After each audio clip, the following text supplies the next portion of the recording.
Pourquoi est-ce que ceux qui essaient le plus fort tombent encore plus bas? Voilà la question. Voilà la question qui devrait vous tenir éveillé ce soir, non pas parce qu'elle est abstraite, non pas parce qu'elle appartient à d'autres, mais parce qu'elle vous appartient à vous, à votre couple, à ce silence qui s'est installé entre vous et l'autre sans que vous sachiez exactement quand ni comment. Et pourtant, il est là, ce silence. Il a une texture, il a un poids, il a une couleur que vous reconnaissez chaque soir quand vous rentrez à la maison et que vous regardez cette personne que vous avez choisie, que vous avez aimée, que vous aimez peut-être encore et que vous ne voyez plus vraiment. Vous êtes là, elle est là. Et entre vous deux, il y a quelque chose qui ressemble à du vide, mais qui est en réalité beaucoup plus dense que le vide, beaucoup plus douloureux. On vous a dit que l'amour, ça se construit. Oui, on vous a dit que la communication est la clé. Peut-être, on vous a dit qu'il suffit de faire des efforts, de planifier des soirées, d'offrir des fleurs, de dire merci, de dire je t'aime. Et pourtant, vous avez fait tout cela, ou presque, et quelque chose ne va pas. Quelque chose résiste, quelque chose dans l'autre vous blesse, vous ignore, agit comme si de rien n'était, comme si vos besoins étaient invisibles, comme si votre douleur était une exagération, comme si vous étiez trop sensible, trop exigeant, trop présent dans un espace où l'autre a décidé, sans vous le dire, de n'être que partiellement là. Pourquoi est-ce que ceux qui essaient le plus fort tombent encore plus bas? C'est une blessure particulière, celle-là. Ce n'est pas la blessure de la trahison brutale, ce n'est pas le coup de théâtre de l'infidélité ou de la rupture annoncée. C'est quelque chose de plus subtil, de plus insidieux, quelque chose qui ressemble à l'érosion. Comme une falaise face à la mer. Chaque vague, prise isolément, semble inoffensive. Chaque silence, chaque regard détourné, chaque réponse courte, chaque soupir d'impatience, chaque moment où l'autre était là, mais n'était pas vraiment là. Tout cela, pris isolément, peut sembler anodin. Mais les vagues s'accumulent, et un jour, vous regardez la falaise, et vous comprenez qu'elle a perdu quelque chose d'irremplaçable. Vous avez perdu quelque chose d'irremplaçable.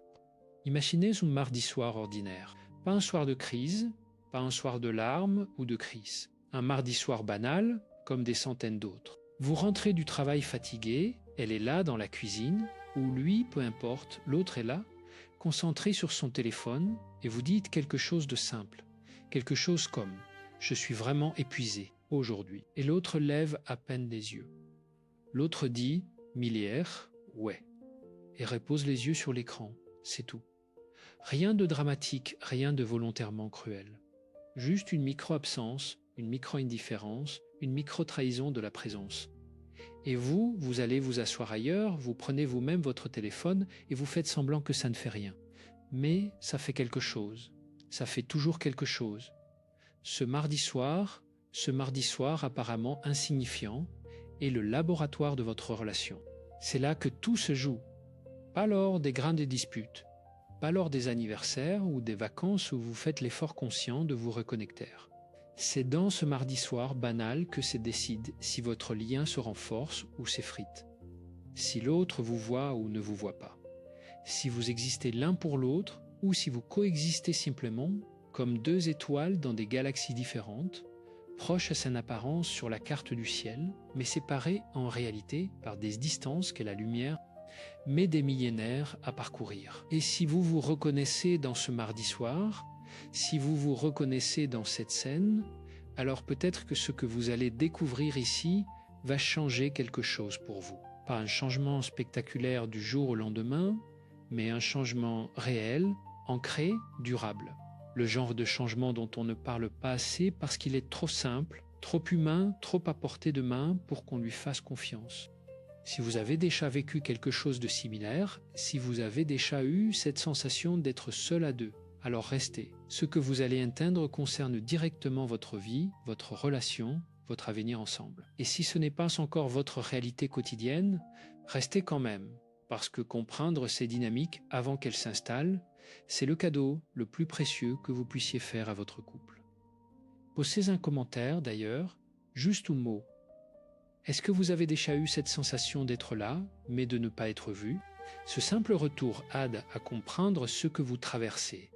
Et il aide aussi d'autres personnes à se sentir moins seules dans ce qu'elles vivent. Maintenant, venons à ce qui fait vraiment mal. Venons à ce que la plupart des thérapeutes, des coachs de vie et des livres de développement personnel n'osent pas vous dire clairement, parce que c'est inconfortable, parce que ça dérange, parce que ça oblige à regarder non seulement l'autre, mais aussi soi-même d'une façon qui n'est pas toujours flatteuse. Pourquoi est-ce que ceux qui essaient le plus fort tombent encore plus bas? Voici la première réponse, et elle est dérangeante, parce que l'effort seul ne suffit pas, parce que vous pouvez multiplier les attentions, les gestes, les conversations, les thérapies de couple, les week-ends romantiques, et si l'un de vous deux, ou les deux, ne comprend pas ce qui s'est passé réellement, dessous de la surface, tous ces efforts ne feront que papier peint sur une fissure, joli sans surface, inutile en profondeur. Ce qui s'est passé en dessous de la surface, c'est quelque chose que la psychologie contemporaine appelle le schéma d'attachement. Et si vous n'avez jamais entendu parler de cela, installez-vous confortablement, parce que ce concept va peut-être être l'une des choses les plus révélatrices que vous ayez jamais entendues sur vous-même et sur votre relation. Depuis les travaux fondateurs de John Bowlby dans les années 60 et les recherches cliniques qui ont suivi pendant des décennies, on sait que chaque être humain développe très tôt, dès les premiers mois de vie, un style d'attachement. Une façon d'entrer en relation avec l'autre, d'en attendre quelque chose, de gérer la proximité et la distance, la sécurité et la menace. Ce style n'est pas un choix conscient. Il s'est formé avant que vous ayez les mots pour le nommer. Il s'est formé dans les bras de vos parents ou dans leur absence, dans leur réponse à vos pleurs, ou dans leur silence, dans la chaleur d'une présence fiable ou dans l'angoisse d'une présence imprévisible. Et ce style, vous l'avez emporté avec vous, dans toutes vos relations, dans celle-ci. Dans ce mardi soir banal où l'autre ne vous a pas vraiment entendu dire que vous étiez épuisé, il existe, schématiquement, 3 grandes façons d'être attaché. L'attachement sécure, où la personne a appris que l'autre est fiable, que la proximité est sûre, que l'abandon n'est pas une menace permanente. L'attachement anxieux, où la personne a appris que l'amour est conditionnel, imprévisible, qu'il faut se battre pour le garder, qu'il peut disparaître si on n'est pas assez bien, assez présent, assez parfait. Et l'attachement évitant, où la personne a appris que dépendre de l'autre est dangereux, que montrer sa vulnérabilité, c'est s'exposer, que la distance est plus sûre que la proximité, que l'autonomie est une armure. Et voici le paradoxe cruel. Le paradoxe que la plupart des couples ne voient pas jusqu'à ce qu'il soit trop tard. Les personnes anxieuses et les personnes évitantes s'attirent comme des aimants. Oui, c'est presque comique si ce n'était pas si douloureux. L'anxieux cherche quelqu'un qui confirme sa peur de l'abandon et il trouve l'évitant. L'évitant cherche quelqu'un qui confirme son besoin de distance. Et il trouve l'anxieux. Ils se trouvent, ils tombent amoureux avec une intensité fulgurante, et puis ils recréent exactement la dynamique qui les a blessés dans l'enfance. L'anxieux s'approche, l'évitant recule. L'anxieux s'approche encore plus fort parce que l'évitant recule. L'évitant recule encore plus loin parce que l'anxieux s'approche encore plus fort. Et le tout ressemble de l'extérieur à 2 personnes qui se font du mal sans même s'en rendre compte. Parce que c'est ça la vraie raison. Ce n'est pas de la méchanceté. Ce n'est pas de l'indifférence délibérée. Ce n'est pas que l'autre ne vous aime pas. C'est que l'autre, lui aussi, est blessé. L'autre, lui aussi, fonctionne selon des schémas appris avant d'avoir la capacité de les remettre en question. L'autre, lui aussi, est prisonnier d'une histoire intérieure qui se rejoue sans cesse et dans laquelle vous avez, peut-être malgré vous, eu rôle. Je me souviens d'une consultation il y a plusieurs années. Une femme est arrivée, appelons-la Isabelle, la quarantaine, 2 enfants, une vie en apparence stable. Elle s'est assise et elle a dit quelque chose que je n'ai pas oublié. Elle a dit « Il est là tous les jours et je me sens la personne la plus seule du monde. » Et puis elle a ajouté, avec une sorte de honte dans la voix, « Et le pire, c'est qu'il n'a rien fait de mal. Il n'a rien fait de mal. Il est juste absent, présent physiquement, absente émotionnellement. » Et elle ne savait pas comment lui parler de ça sans que ça tourne à la dispute. Elle ne savait pas comment lui dire « J'ai besoin que tu sois là vraiment, pas juste dans le même espace que moi. » Et lui, de son côté, pensait qu'il faisait tout bien. Il travaillait, il rentrait à la maison, il ne trompait pas, il ne criait pas, Il ne comprenait pas pourquoi elle semblait toujours insatisfaite.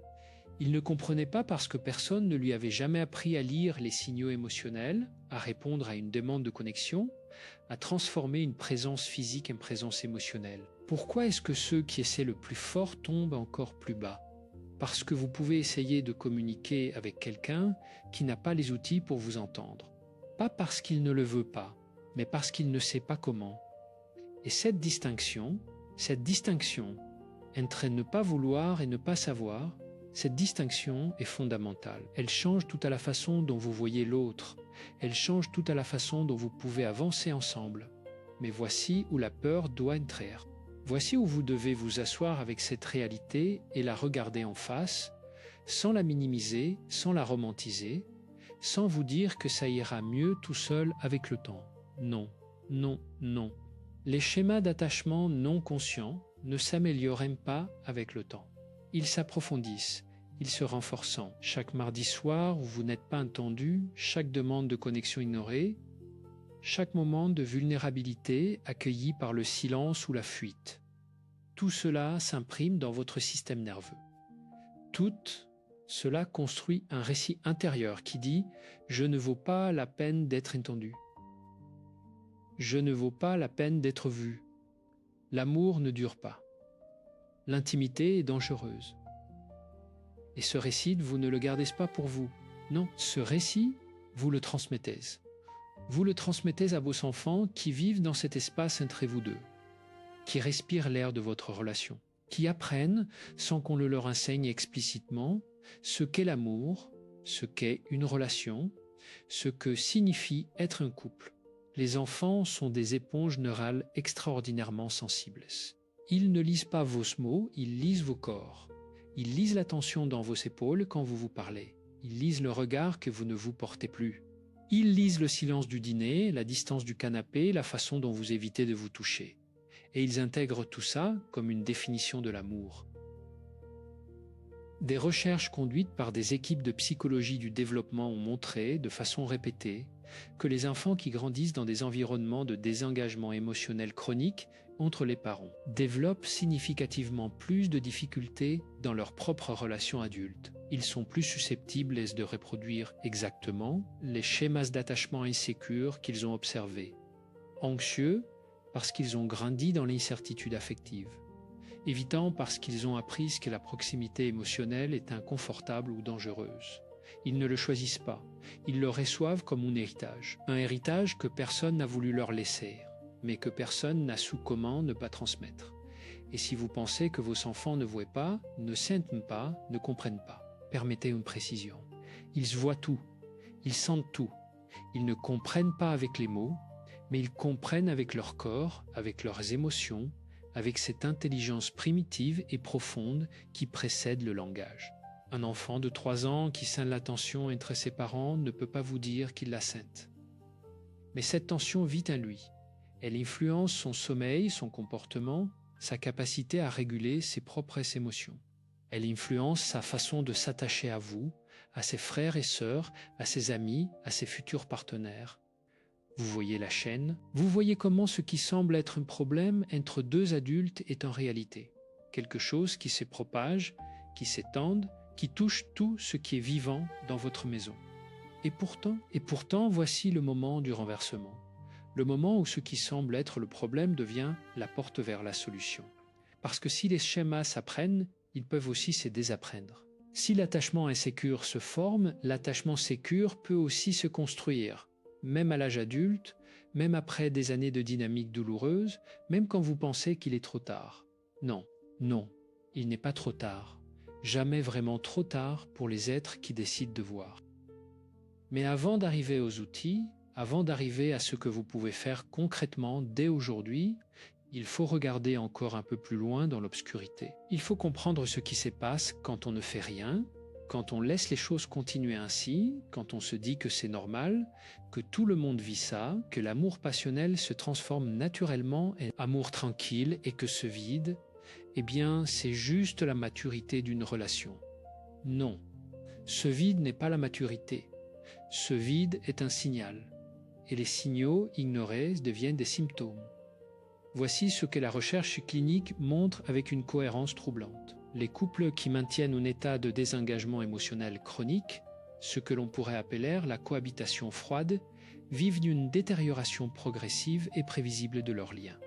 D'abord, la distance émotionnelle, puis le mépris, cette émotion particulièrement toxique que le chercheur John Gottman a identifiée comme le prédicteur numéro 1 du divorce, le regard qui chouge, la voix qui condescende, la façon de parler de l'autre comme s'il était fondamentalement inférieur ou inadéquat.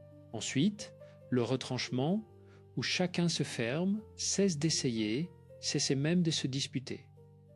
Parce que même la dispute demande une énergie émotionnelle qu'on a plus envie d'investir. Et enfin, ce que Gottman appelle la pierre dans le mur de silence total, où deux personnes vivent sous le même toit comme des étrangères polices ou pas même polices.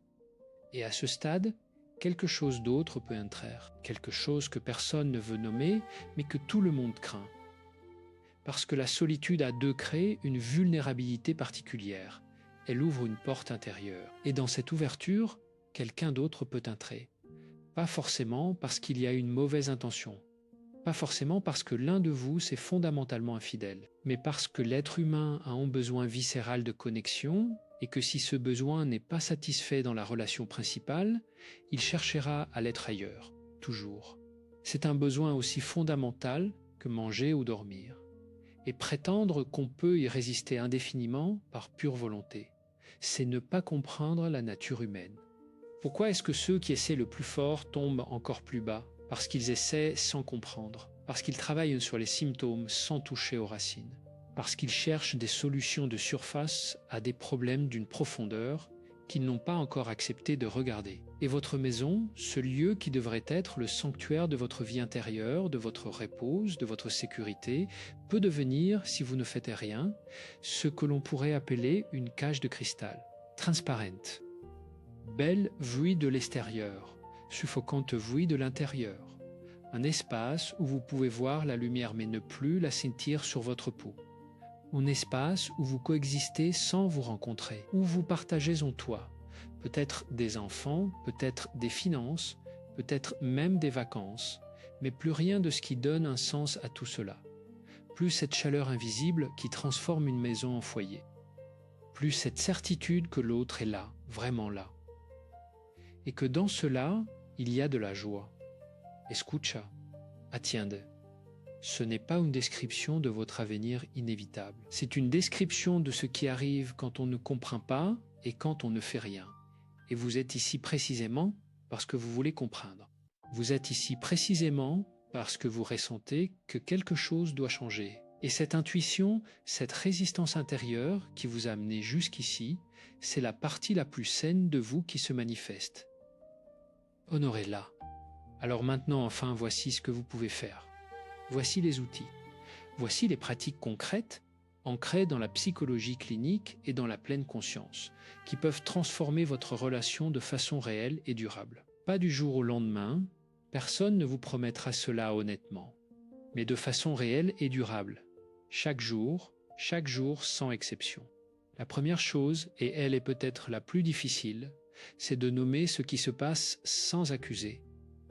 La plupart des conversations difficiles dans un couple commencent avec un tu. Tu ne m'écoutes jamais. Tu es toujours dans ton téléphone, tu ne fais aucun effort, et le tu, dans ce contexte, est une arme. Pas une arme voulue, mais une arme quand même. Parce que le tu déclenche immédiatement le mécanisme de défense de l'autre. L'autre se sent attaqué. Et quand on se sent attaqué, on ne peut pas vraiment éteindre. On se défend, on contre-attaque ou on se ferme. Aucune de ces trois réponses ne vous rapproche. La pratique que la psychologie relationnelle propose depuis des décennies et que la recherche confirme avec une constance remarquable, c'est de commencer avec un jeu. Non pas un jeu accusateur, mais un jeu descriptif. Plutôt que « tu ne m'écoutes jamais », essayez. Quand tu regardes ton téléphone pendant que je parle, je me sens invisible. Je me sens comme si ce que je vise n'avait pas d'importance. Ce n'est pas la même chose. Ce n'est pas du tout la même chose. Le premier ferme une porte, le second en ouvre une. Cette pratique, apparemment simple, est en réalité un acte de courage émotionnel considérable. parce qu'elle vous demande de vous exposer, de dire « je ressens cela » et d'accepter que l'autre puisse ne pas répondre comme vous l'espérez. Mais elle change la nature de l'échange. Elle transforme un combat en une conversation. Elle invite l'autre à entendre votre vulnérabilité plutôt qu'à défendre son territoire. La deuxième pratique est celle que l'on pourrait appeler les micro-connexions intentionnelles. John Gottman, encore lui, a passé des décennies à observer des couples dans son laboratoire, à analyser leurs interactions avec une précision presque scientifique, et il a découvert quelque chose de fascinant. La différence entre les couples qui durent et ceux qui se séparent ne tient pas principalement aux graines de crise. Elle tient à la façon dont les partenaires répondent aux petites demandes de connexion quotidienne. Ces demandes de connexion, Gottman les appelle les bides.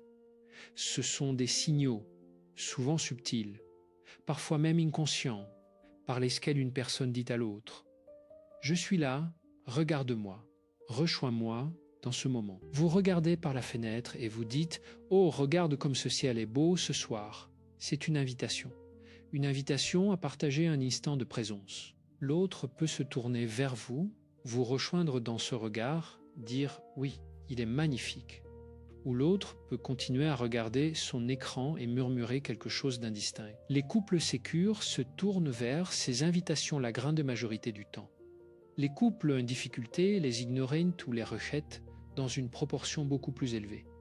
Commencez à remarquer ces bides dans votre relation, les vôtres et ceux de l'autre, et commencez à vous tourner vers eux, délibérément, consciemment, même quand vous êtes fatigué, même quand votre téléphone vous appelle, même quand vous n'en avez pas vraiment envie. Parce que chaque fois que vous vous tournez vers une invitation de connexion, vous déposez une brique de sécurité dans les fondations de votre relation. Chaque jour sans exception. La troisième pratique est celle de la présence incarnée. Et c'est là que la pleine conscience entre dans le territoire relationnel d'une façon qui peut transformer radicalement la qualité de votre lien. La présence incarnée, ce n'est pas simplement être dans la même pièce. C'est être là avec son corps, avec ses yeux, avec son attention. C'est poser le téléphone, fermer l'ordinateur, éteindre la télévision et se tourner vers l'autre avec une intention claire. Je suis là pour toi, maintenant, dans ce moment. Il y a une pratique très simple que l'on peut appeler les 2 minutes de présence complète. 2 fois par jour, juste 2 fois, vous vous tournez vers votre partenaire et vous lui offrez 2 minutes de présence totale. Vous le regardez, vous l'écoutez. Vous ne pensez pas à votre liste de courses, vous ne planifiez pas la réunion de demain, vous n'êtes pas en train de composer mentalement votre réponse pendant qu'il parle. Vous êtes simplement là, dans cet espace entre vous deux, avec votre corps, votre regard, votre attention pleine et entière. 2 minutes, 2 fois par jour. Ça semble presque dérisoire, n'est-ce pas? Et pourtant, les effets de cette pratique sur la qualité de la connexion émotionnelle dans un couple sont documentés et significatifs. Parce que ce que vous offrez dans ces 2 minutes, ce n'est pas du temps, c'est de la présence. Et là, la présence, c'est le langage d'amour le plus fondamental qui existait. C'est ce que le nourrisson cherche dans les bras de sa mère. C'est ce que l'adulte cherche dans les bras de son partenaire. Ce n'est pas compliqué, c'est humain. La 4e pratique touche à quelque chose de plus délicat et c'est la reconnaissance de la blessure derrière la blessure. Quand votre partenaire réagit de façon disproportionnée à une petite chose, quand une remarque anodine provoque une colère ou une fermeture qui semble excessive par rapport à l'enjeu apparent, c'est presque toujours le signe que vous n'avez pas touché à la petite chose. Vous avez touché à quelque chose de plus ancien, de plus profond, de plus chargé. Vous avez touché à une blessure d'attachement qui remonte à avant vous, à avant votre relation, à une époque où cette personne était petite et vulnérable et a appris quelque chose de douloureux sur ce que signifie être en relation. Je pense à une autre conversation, il y a quelques années. Un homme, appelons-le Thomas, la cinquantaine, venait avec sa compagne depuis des mois et s'est plaigné que la moindre critique de sa part provoquait chez elle une réaction qui lui semblait incompréhensible. Il avait dit un soir quelque chose de très ordinaire sur la façon dont elle conduisait, une remarque technique sur la distance de freinage. Et elle avait arrêté la voiture sur le bas-côté et lui avait dit « Si tu ne me fais pas confiance, dis-le clairement. » Il était resté sans voix. Il pensait parler de conduite. Il avait touché à quelque chose de bien plus profond. Quand la compagne de Thomas avait été interrogée sur cette réaction, elle avait fini par dire « Mon père me corrigeait constamment. Tout ce que je faisais n'était jamais bien. Jamais assez bien. Et quand Thomas faisait une remarque, même la plus innocente, elle ne l'entendait pas avec ses oreilles d'adulte. Elle l'entendait avec les oreilles de la petite fille qui n'était jamais assez bien. Ce n'était pas Thomas qu'elle combattait dans ces moments-là. C'était son histoire. La pratique ici, et elle demande une vraie maturité émotionnelle, c'est de s'arrêter dans ces moments de réaction disproportionnée et de se demander « Est-ce que je réagisse à ce qui vient de se passer ou est-ce que je réagisse à quelque chose de plus ancien ?» Et d'avoir la douceur, la curiosité et le courage d'explorer cette question, seul d'abord et avec l'autre ensuite. Parce que quand vous comprenez que la réaction de l'autre vient d'une blessure ancienne, vous pouvez choisir de répondre non pas à la réaction, mais à la blessure. Et cette réponse à la blessure, c'est de la compassion. C'est dire, avec votre corps ou avec vos mots, « Je te vois, je vois que tu souffres, je ne suis pas ton ennemi, je suis de ton côté. » Et cette réponse, aussi simple qu'elle paraisse, peut désamorcer en quelques secondes des conflits qui durent depuis des années. Pourquoi est-ce que ceux qui essaient le plus fort tombent encore plus bas ? Parce qu'ils essaient de résoudre les conflits au niveau où ils apparaissent, sans aller chercher là où ils naissent vraiment. Et les conflits naissent dans les blessures anciennes, dans les schémas d'attachement, dans les histoires intérieures que nous portons sans le savoir. C'est là qu'il faut aller. C'est là que la transformation devient possible. La 5e pratique est celle de la gratitude spécifique. Non pas la gratitude générique, le merci d'usage, le merci poli, le merci automatique.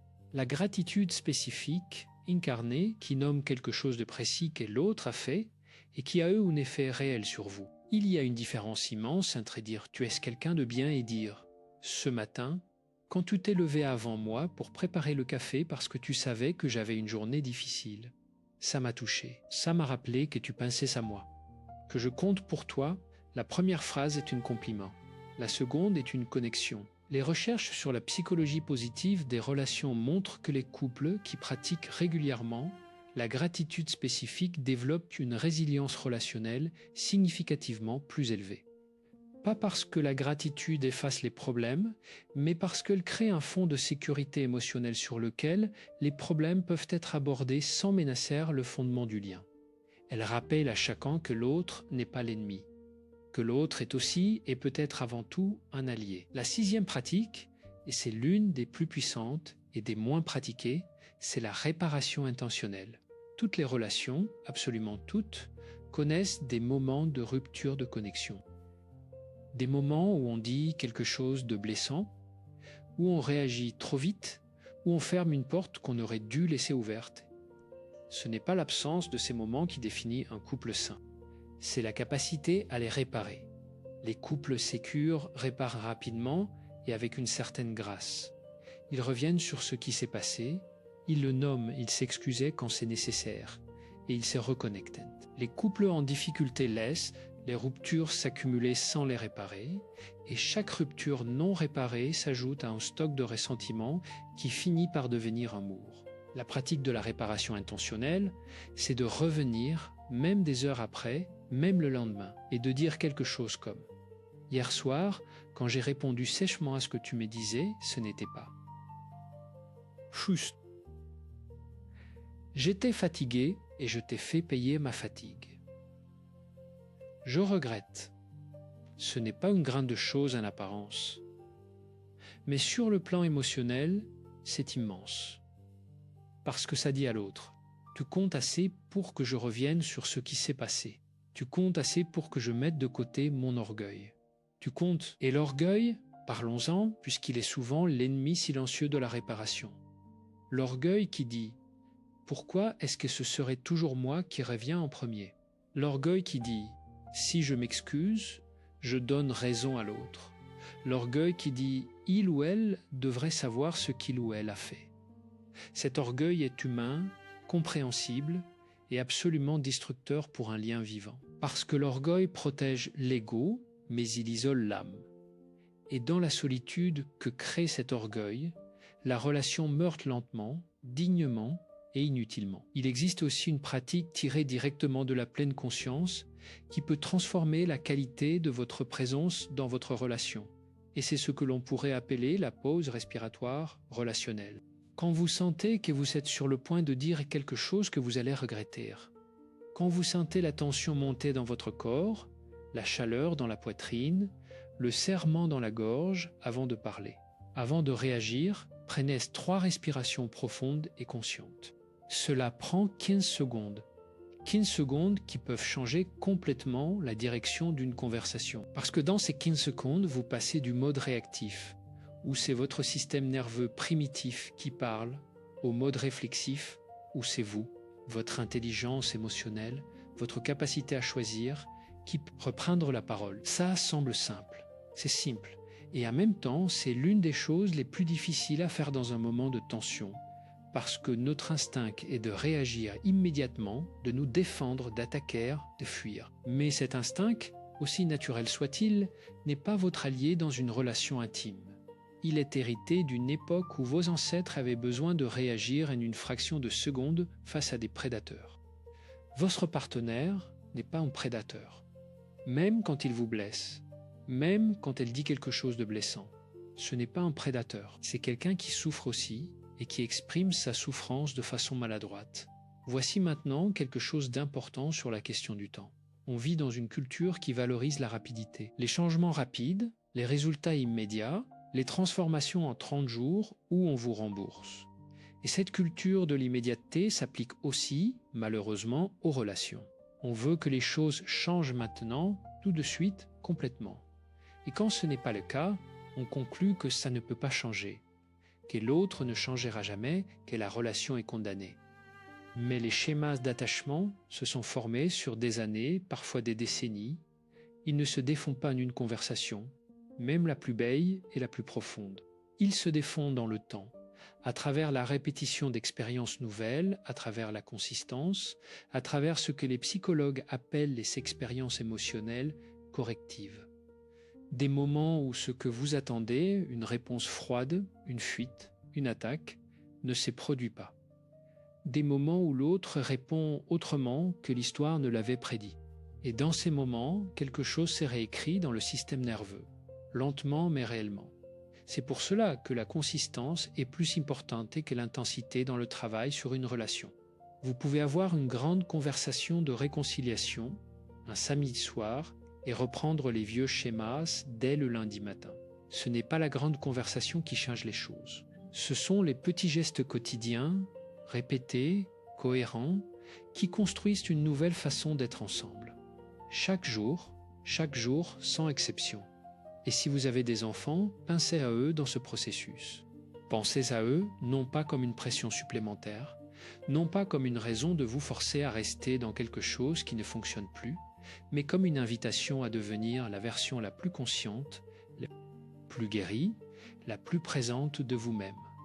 Parce que les enfants n'ont pas besoin de parents parfaits.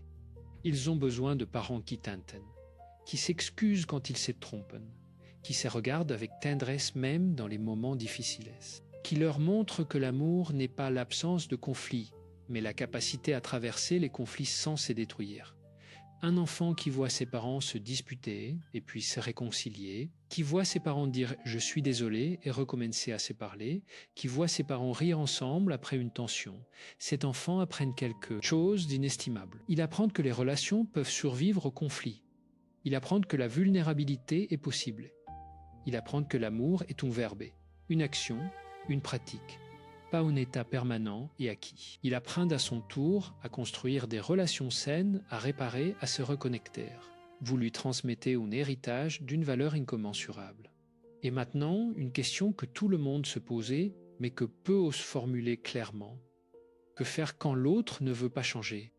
Que faire quand vous faites tous les efforts et que l'autre reste dans ses schémas distants, réactifs, absents ou envahissants? C'est la question la plus douloureuse et la plus courageuse qu'on puisse se poser dans une relation.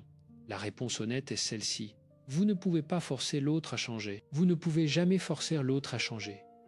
Tout ce que vous pouvez changer, c'est vous-même, votre façon de répondre, votre façon d'être présent, votre façon de demander ce dont vous avez besoin. Et paradoxalement, c'est souvent le changement le plus profond que vous opérez en vous-même qui crée l'espace pour que l'autre puisse, s'il le choisit, changer aussi. Pas toujours, pas forcément, mais souvent plus qu'on ne le croit. Parce que les dynamiques relationnelles sont des systèmes. Quand un élément du système change, l'ensemble du système est obligé de se réconfigurer. Si vous cessez de répondre de façon anxieuse au comportement évitant de l'autre, vous modifiez la danse. L'autre ne peut plus danser la même danse avec vous. Il doit trouver une nouvelle façon de se placer. Et dans cet espace de réconfiguration, quelque chose de nouveau peut naître. Ou parfois, il faut aussi avoir le courage de nommer ce qui ne peut pas continuer. Non pas avec colère, non pas avec ultimatum explosif, mais avec clarté, avec compassion pour soi-même et pour l'autre. Avec cette phrase intérieure difficile, je t'aime et en même temps, ce que nous vivons ne me nourrit plus. Ce que nous vivons blesse nos enfants. Ce que nous vivons ne correspond plus à ce que je sais être possible dans une relation. Et si tu n'es pas prêt à marcher avec moi dans cette direction, alors je dois décider comment je veux vivre ma vie. Cette clarté n'est pas une menace, c'est une vérité. Et les vérités dites avec amour, même quand elles font mal, sont toujours plus respectueuses que les silences qui laissent l'autre dans l'illusion que tout va bien. Pourquoi est-ce que ceux qui essaient le plus fort tombent encore plus bas? Parce qu'ils n'ont pas encore appris à essayer différemment. Parce qu'ils ont mis leur énergie dans les gestes et pas dans la compréhension. Parce qu'ils ont cherché à changer l'autre sans commencer par se changer eux-mêmes. Parce qu'ils ont cru que l'amour suffisait à tout réparer, sans comprendre que l'amour est une intention, et que les intentions sans pratique restent des vœux pieux. Et voilà maintenant la réponse complète à cette question, avec toute la profondeur et toute la nuance qu'elle mérite. Ceux qui essaient le plus fort tombent plus bas quand ils essaient dans la mauvaise direction. Mais quand ils comprennent les mécanismes, quand ils voient les schémas, quand ils choisissent la présence plutôt que la performance, la vulnérabilité plutôt que l'orgueil, la réparation plutôt que le ressentiment, alors quelque chose d'extraordinaire devient possible. Alors l'effort porte ses fruits. Alors les mardis soirs ordinaires deviennent des moments de connexion réelle. Alors la maison cesse d'être une cage de cristal et redevient ce qu'elle devrait toujours être. Un lieu où on se retrouve soi-même parce qu'on se retrouve l'un l'autre. Il y a une dernière chose à dire et elle est peut-être la plus importante de tout ce qui a été partagé ici. La guérison relationnelle n'est pas une destination. C'est un chemin. Un chemin qui demande de la constance, de la douceur envers soi-même, de la patience envers l'autre et une volonté de continuer à apprendre, à se remettre en question, à grandir. Il n'y a pas de couple parfait. Il n'y a que des couples qui choisissent, encore et encore, de se tourner l'un vers l'autre plutôt que de se détourner. Des couples qui choisissent de voir la blessure derrière la blessure. Des couples qui choisissent la conversation difficile plutôt que le silence confortable. Des couples qui choisissent de réparer plutôt que de laisser s'accumuler les fractures non dites. Et cette chose, ce choix répété, quotidien, souvent imparfait, parfois raté, mais toujours repris, c'est ça, l'amour vivant. Pas le grand amour romantique des films, pas le coup de foudre qui ne demande aucun effort, pas la fusion parfaite de deux êtres qui ne se heurtent jamais, mais quelque chose de bien plus réel, de bien plus beau et de bien plus durable. Un amour qui sait qu'il peut se blesser et qui choisit de se guérir.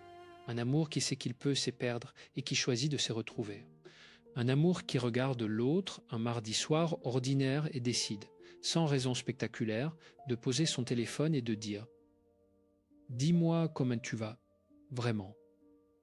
Ce geste-là, ce mardi soir-là, c'est tout ce qu'il faut. Et c'est infiniment plus que ce que la plupart des gens osent en faire. Mais vous, vous êtes là. Vous avez traversé tout cela jusqu'au bout. Et cela dit quelque chose d'important sur vous. Cela dit que vous êtes prêt à essayer autrement, prêt à voir ce qui n'avait pas encore été vu, prêt à construire, pas à reconstruire, non, à construire quelque chose de nouveau avec les mains que vous avez, dans la vie que vous avez, avec la personne que vous avez choisie. Oui, c'est possible. Punto.